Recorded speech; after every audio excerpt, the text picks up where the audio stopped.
John cut his thumb and is beginning to bleed. How will his body fix this problem?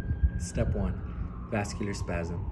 In hemostasis, a vessel's response to injury is to vasoconstrict. These vascular spasms tie in vessels to reduce blood flow. They are triggered by an injury to vascular smooth muscle, pain reflexes, and chemicals released by platelets. Hemostasis is if a blood vessel is injured or breaks, a series of reactions begin to take place to attain hemostasis. Hemostasis stopping the bleed. Step 2. Platelet plug. Occurs when platelets stick to exposed collagen in a damaged blood vessel. When initiated, platelets swell and become sticky and release chemicals such as ADP, serotonin, and thrombocytes A2. They intensify vasoconstriction and increase platelet aggregation. Aggregation, the act of platelet clumping. As these platelets clump together, they release chemicals which aggregates more platelets.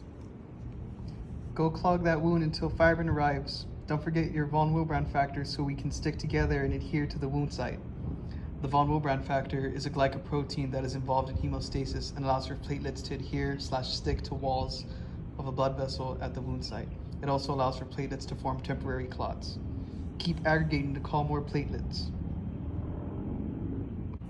Step 3. Coagulation. Coagulation is the process of blood turning from a liquid to a semi-solid form in an attempt to stop bleeding as the blood vessels constrict. Coagulation's role is to strengthen the platelet plug with fibrin threads with the formation of a fibrin mesh. These blood clots are more effective when injury has occurred to large vessels. This also initiates the transformation of the blood from a liquid to a gel to aid in the blood clotting. In the blood clotting process, fibrin comes together to form strands, a fibrin mesh. This mesh causes platelets to stick together, creating the structural basis of a clot. I got the fibrin, now we can fix the wound with the fibrin mesh.